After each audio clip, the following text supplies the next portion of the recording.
Bonjour mesdames et messieurs, merci de nous rejoindre sur RTI 1, il est 13h, voici les titres de votre journal.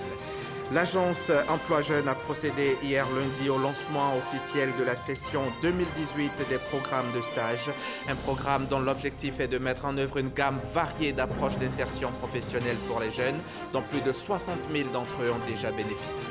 Et dans ce journal également, nous évoquerons les bienfaits de la forêt sur l'organisme. Ce sera à travers une randonnée pédestre de 12 km environ, organisée par la Sodefort pour découvrir la richesse de l'écosystème forestier. Plus de 200 marcheurs y ont pris part. Et puis, Vincent Bolloré, PDG du groupe français Bolloré, a été placé en garde à vue pour des soupçons de corruption autour de l'attribution de concessions portuaires en Guinée et au Togo.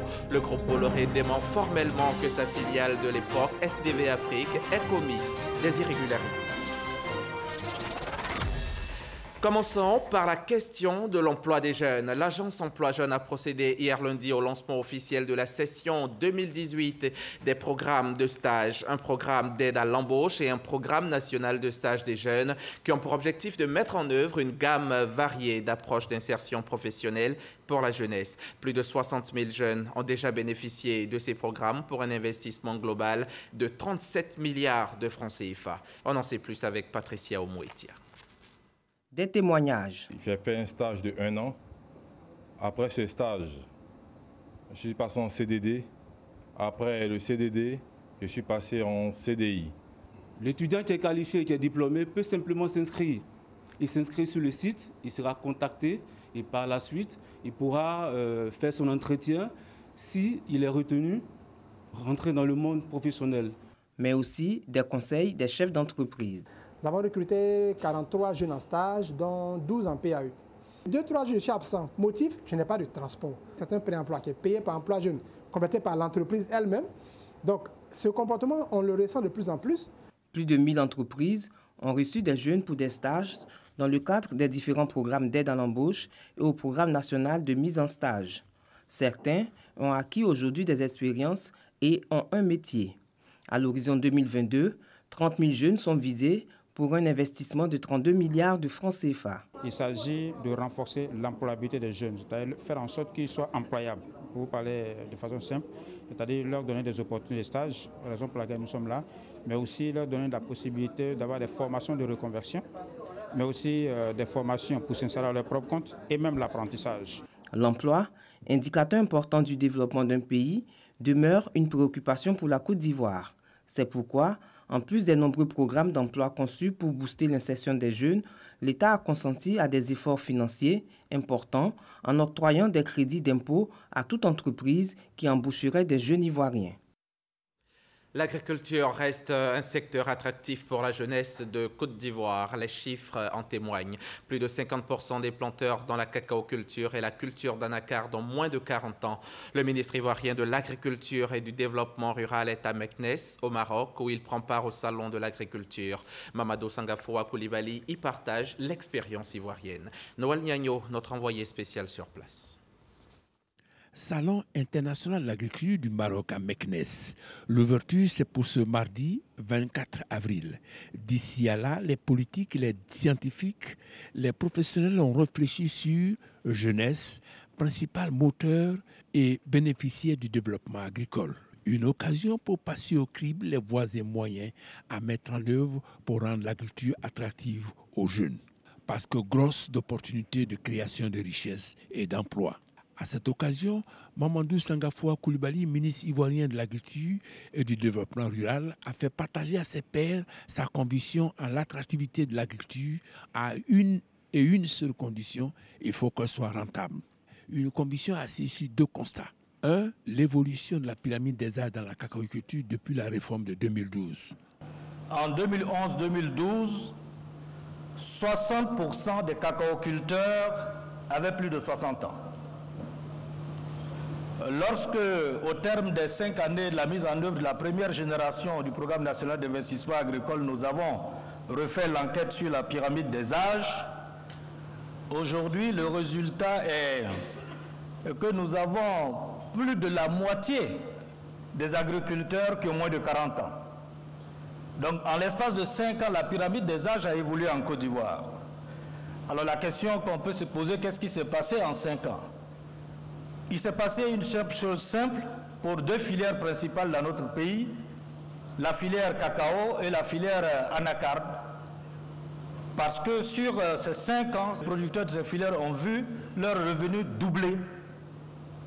Nous sommes passés ainsi de 3 000 milliards de francs CFA captés directement par les producteurs en 2011-2012 en Côte d'Ivoire à plus de 6 000 milliards de francs CFA.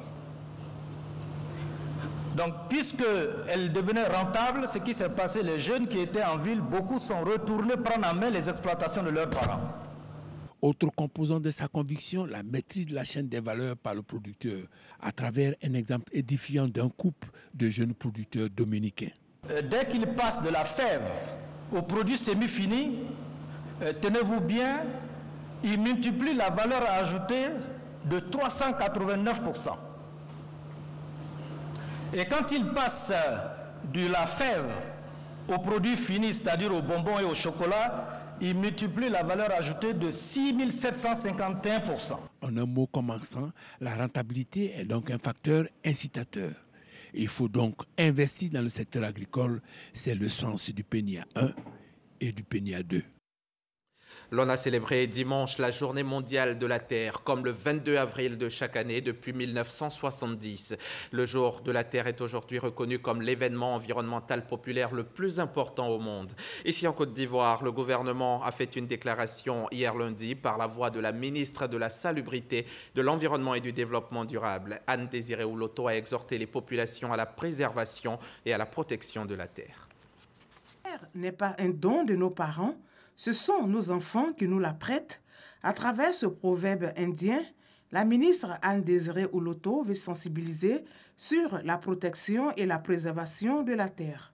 Rendons hommage à cette terre d'espérance et de promesses de vie meilleure pour les générations futures, qui malheureusement est en plein déclin et perd peu à peu ses facultés nourricières. Et cela, l'homme en est l'évident responsable, au vu de son désintérêt à gérer de façon durable les ressources naturelles à lui prêter par sa descendance. La lutte contre l'érosion côtière, les espèces menacées d'extinction et la préservation de la biodiversité sont entre autres actions menées par le gouvernement ivoirien pour la sauvegarde de la terre. À travers toutes ces actions concrètes, notre pays s'active de plus en plus à faire pencher son développement vers un développement durable, préservant notre milieu naturel. Nous devons, coûte que coûte, mettre fin à nos agressions envers la mère Terre, car malheureusement, il n'y a pas de planète B vers laquelle nous pourrions aller en exil. C'est à l'initiative du sénateur américain Gaylord Nelson en 1970 que la Journée mondiale de la Terre a été instituée. Objectif, sensibiliser la population à la protection de l'environnement et au changement de comportement. Les propos de la ministre ont été recueillis par Grace Kando. Allons-y maintenant, profiter des bienfaits de la forêt sur l'organisme. C'est une randonnée pédestre que je vous invite c'est à une randonnée pédestre que je vous invite, une randonnée de 12 km environ pour découvrir la richesse de l'écosystème forestier. Elle est organisée par la SODEFOR, la Société de développement des forêts, à l'intention de ses partenaires et autres structures des administrations privées et décentralisées. Plus de 200 marcheurs y ont pris part. Notre reporter Franck Quadio en faisait partie. Voici son reportage. Un rideau de verdure entre les voies Abidjan-Zopé et Agboville. C'est la forêt classée de Yapo-Abbé, plus de 28 000 hectares. Et ce matin, abritant des occupants particuliers, des marcheurs, pour une randonnée écologique, distance à parcourir 12 km, une initiative de la Société de développement des forêts SODEFOR pour le bien-être des organismes. Le sport, c'est aussi bon pour la santé. Mais faire le sport encore en forêt, où l'air est pur, l'air n'est pas pollué, c'est encore mieux. le corps, mais aussi la préservation de l'environnement, l'utile à l'agréable des plants d'acajou, de Niangon et d'Azobé. Pour une opération reboisement sur le site, ils étaient plusieurs à représenter des organisations partenaires de l'administration publique et privée et des collectivités décentralisées. Nous savons tous aujourd'hui ce que le réchauffement climatique pose comme problème dans le monde entier. Donc il était important, par notre action, par notre présence, de venir lancer un message fort pour dire que nous devons préserver nos forêts pour la survie de l'espèce humaine. Après le site de reboisement, la traversée de la forêt classée, pas facile, mais gratifiant. La nature, ça fait du bien, parce qu'on n'a pas ça à Abidjan, mais c'est la pollution à Abidjan et on découvre beaucoup de choses. Le sourire de rigueur malgré la fatigue, la dernière étape, la visite du site de la CNRA, la base génétique des essences en Côte d'Ivoire depuis les années 60, une randonnée doublement bénéfique et cela pour un objectif. Nous voulions lancer une campagne de sensibilisation et par la même occasion mettre en place un mouvement. C'est-à-dire, c'est le mouvement des amis de la forêt. Et de façon régulière, tous ceux qui pensent avoir un intérêt pour la forêt, nous allons les inviter. Le message aussi qui est ressorti donc, de cette randonnée, c'est vraiment l'intérêt que les industriels ont manifesté pour cette activité. Nous avons eu par exemple des industriels du bois, des chocolatiers, des agro-industriels qui sont venus pour montrer que leur activité qui a un lien direct avec la forêt mérite d'être gérée de façon durable. Nous avons marché dans les forêts, nous avons parlé dans les forêts. C'est l'esprit de la coopération pour chercher pour les solutions de protéger les forêts.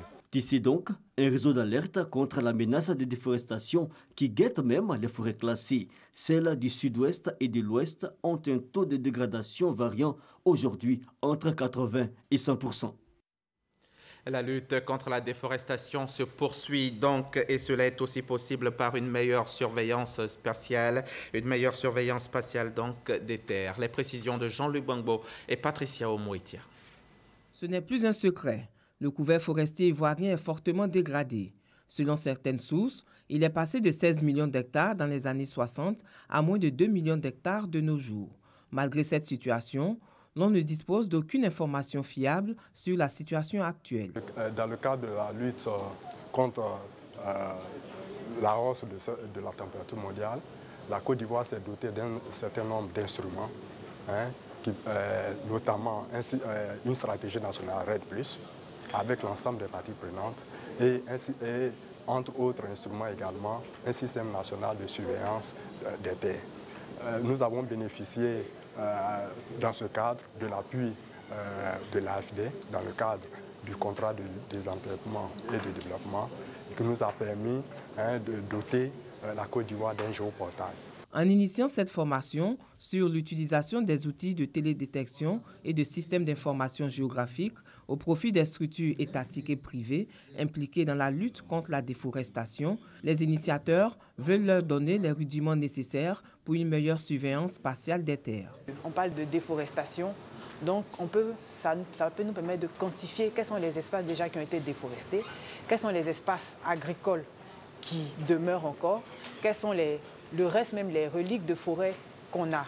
C'est ça essentiellement ce que la télédétection peut apporter. Cette formation permettra aux participants d'être en mesure d'exploiter les images satellitaires telles que les images Sentinelle, Landsat et autres, ainsi que les images Spot 6 et 7 du projet OSFACO, Observation spatiale des forêts d'Afrique centrale et de l'Ouest. Toute chose qui va permettre de mettre à la disposition des décideurs des informations actualisées sur la dynamique de l'occupation du sol et de l'évolution des ressources forestières pour une meilleure prise de décision. La forêt pour marcher, la forêt pour la production d'air pur et frais, mais la forêt également qui régorge d'animaux sauvages est souvent très dangereux. C'est un fait, disons, rarissime qui est survenu récemment à Popreagui, un village de Méagui. Une panthère a fait irruption dans le village. C'était le sauve-qui-peut. L'animal a fait usage de ses griffes et blessé 4 personnes avant d'être abattu par un chasseur traditionnel. Le reportage de notre correspondant à Méagui, le commentaire est assuré par Mamadou Kwasi. Cet animal couché sur cette photo est une panthère. Elle est à l'origine de l'alarme des populations de Popreagui. un village de la sous-préfecture de Miyagi, au sud-ouest de la Côte d'Ivoire. Le félin avait agressé des planteurs dans leur campement, leur causant de blessures importantes, avant de disparaître dans la forêt. Non, quand il venait là, c'est ça, il a commencé à courir. Quand il est couru maintenant, quand il est tiré là, il est sauté en même temps pour m'attraper. Quand il est allé maintenant, il y a un bois qui était au milieu. Il n'a pas pu sauter les bois là. Et puis il est tombé. C'est ça, il est venu manger ici là. Voilà. Donc quand il dit qu'il est debout maintenant, c'est ça que ce genre là maintenant, il est pris ça pour attraper. Quand il m'a fait comme cela, je n'ai pas vu même il a rentré encore. Mais aujourd'hui, la vie de ces blessés est hors danger. C'est un chasseur d'oiseaux venu de Miyagi qui a réussi à l'éliminer après plusieurs heures de recherche. Les populations de Pogriadi sont encore sur le choc et en alerte. Elles se demandent toujours d'où est sorti l'animal et si ce félin vivait seul ou en groupe. C'est un animal, on ne doit pas le battre. Mais comme nous, on ne sait pas où même il est quitté. Au moins ici, il n'y a pas une forêt classée, c'est dans les champs de riz, champs de maïs. Dieu merci, l'animal est mort, on remercie le bon Dieu. On ne veut pas que ce genre de choses se répètent. On ne veut jamais voir ce genre d'animal. Selon les responsables des eaux et forêts de la région de la Nawa, la panthère serait sortie du parc national de Taï, situé non loin de la sous-préfecture de Miyagi. Et sa réaction fait suite à une probable agression. Actuellement, la panthère tuée est aux mains des services des eaux et forêts, le temps de faire la lumière sur cette apparition qui alimente encore les conversations dans la région de la Nawa. Parlons à présent transport. Depuis hier lundi, un forum national a lieu au plateau sur la mobilité urbaine. Pendant 2 jours, les principaux acteurs du transport en Côte d'Ivoire seront réunis pour définir les outils nécessaires au développement d'un transport urbain sûr, propre et abordable. Jean-Luc Bangbo était hier à l'ouverture du forum pour RTI. Comment accéder à des transports qui soient en harmonie avec la forte urbanisation de la Côte d'Ivoire? Cette question, au centre de ce forum, est d'autant plus d'actualité que le pays connaît l'une des urbanisations les plus fortes d'Afrique subsaharienne. Sa population urbaine, représentant 50% de la population nationale, compte 46% en 1998. Partout en Afrique, les villes connaissent une démographie galopante et il faut donc dès aujourd'hui prendre les meilleures mesures, les meilleures décisions pour faire face, n'est-ce pas, à ce gonflement démographique des villes. La Côte d'Ivoire a intégré le programme de politique de transport en Afrique, un partenariat réunissant 40 pays africains et qui vise à promouvoir un transport au service de la croissance économique.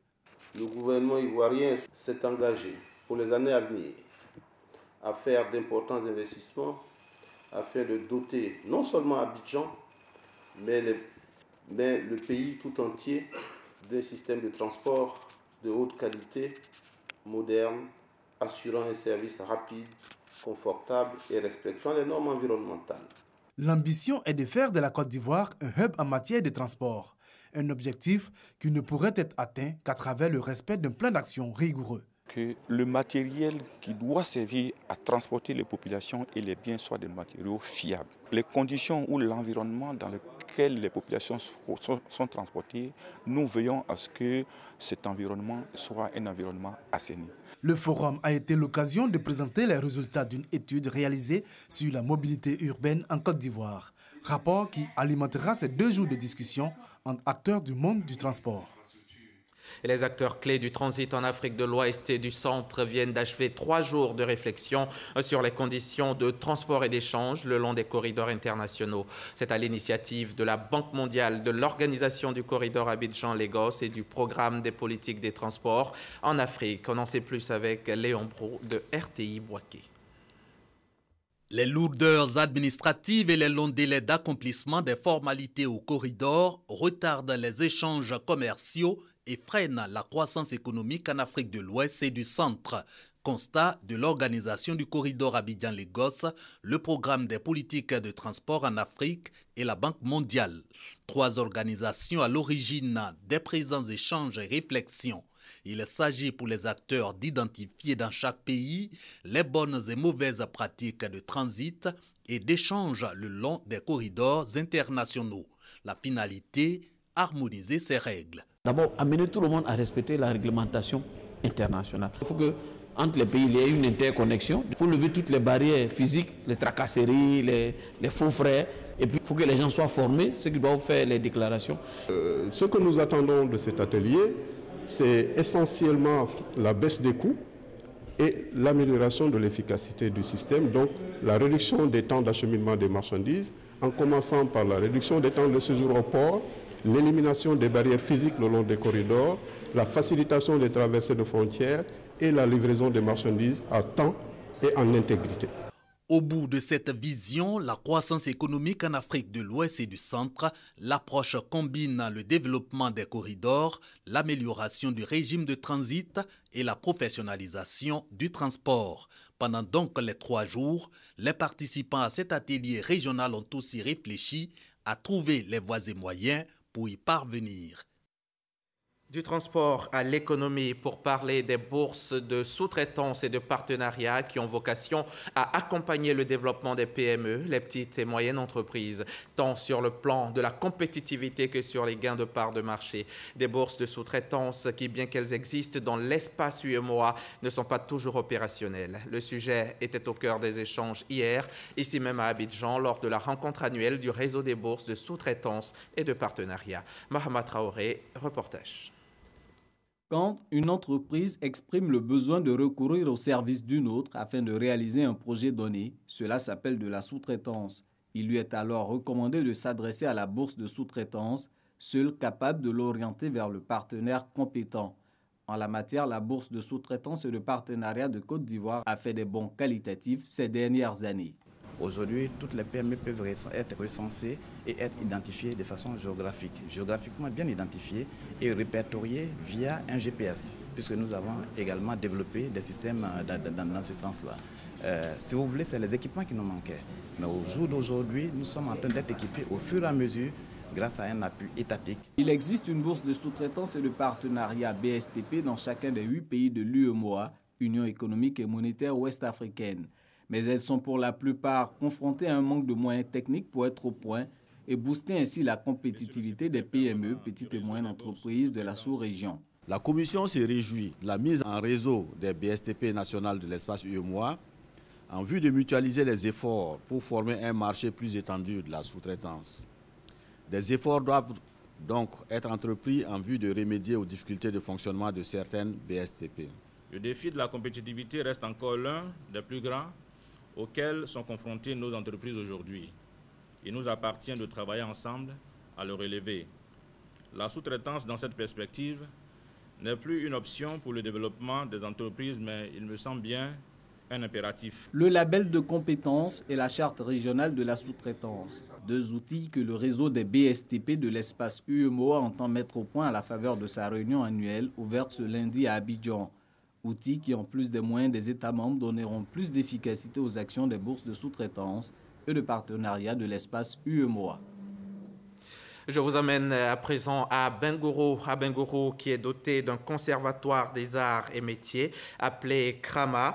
CRAMA, c'est le Conservatoire régional des arts et métiers d'Abengoro, une structure sous tutelle du ministère de la Culture et de la Francophonie qui a vocation sous-régionale et qui est aujourd'hui à l'agonie. Grandeur et misère d'une grande école de formation au métier des arts. C'est un dossier, il est signé Eugène Atoubé.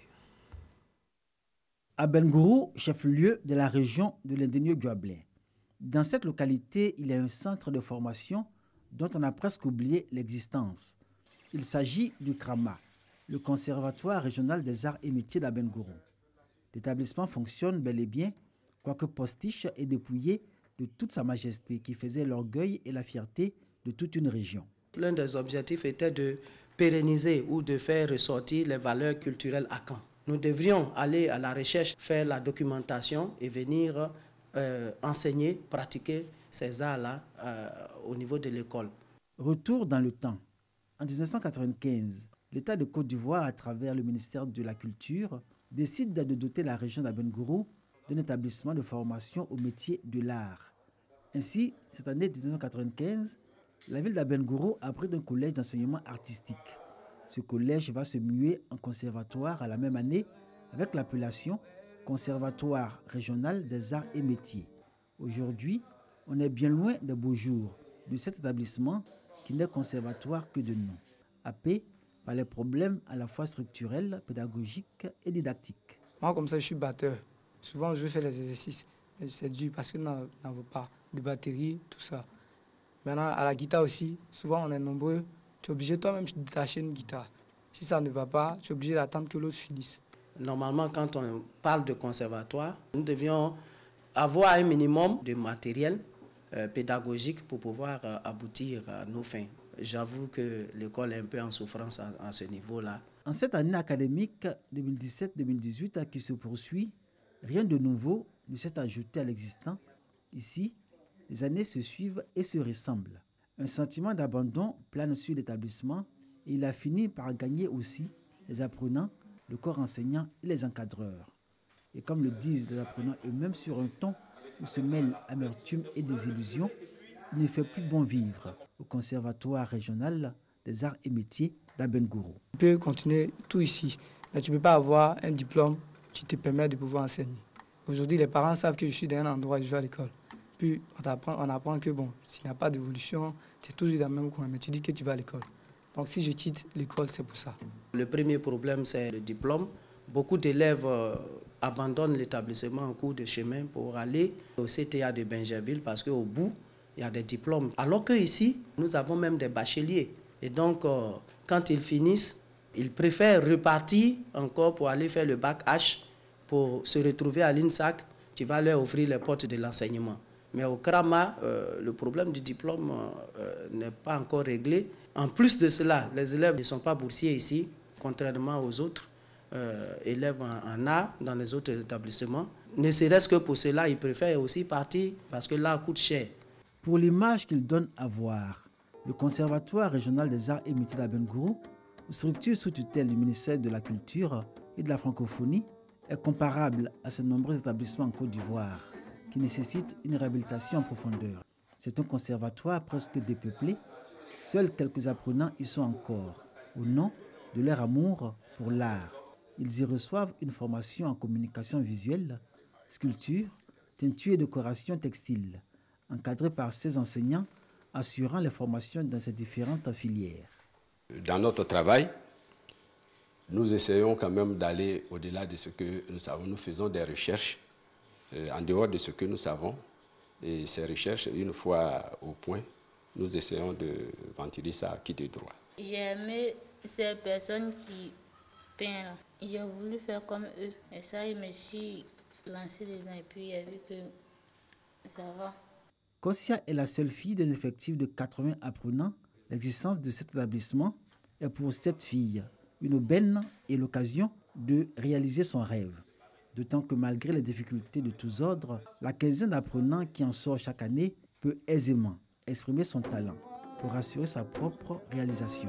Nous faisons deux types de formations. Il y a les formations en cours du jour et les formations en cours du soir. Même les populations peuvent venir se former au métier des arts pour leur propre épanouissement. Beaucoup viennent avec des ambitions et quand ils voient que ces ambitions-là ne rentrent pas dans la formation, ils repartent. Alors que c'est à ce moment-là qu'ils doivent constituer même le vivier du Krama pour la production des œuvres. Parce que nous avons une galerie, notre travail aussi est de produire des œuvres que nous pouvons offrir à la population ivoirienne. Le Conservatoire régional des arts et métiers d'Abengourou a noué un partenariat avec le Conseil régional de l'Edéné-Duablin en 2012 en termes d'appui en prestations artistiques, moyennant une subvention annuelle. Mais à ce jour, rien. Et avec les maigres ressources qu'il reçoit de l'État, le Conservatoire des arts et métiers d'Abengourou s'accroche à la vie. Bien triste que depuis son ouverture en 1995, aucun ministre de la Culture n'y soit allé pour une simple visite. Un mot d'actualité internationale pour refermer ce journal. Vincent Bolloré a été placé en garde à vue à Nanterre dans une enquête concernant les conditions d'obtention de concessions en Afrique par le groupe Bolloré dont il est PDG. Le milliardaire breton est convoqué dans les locaux de la police judiciaire à Nanterre, dans les Hauts-de-Seine. Il est placé en garde à vue dans le cadre donc d'une information judiciaire ouverte, notamment pour corruption d'agents publics étrangers concernant les conditions d'obtention de concessions en Guinée et au Togo. Voilà. C'est donc sur ces images que je vous dis au revoir. Merci d'avoir suivi ce journal. Vous êtes sur RTI 1. Restez-y. Nos programmes se poursuivent.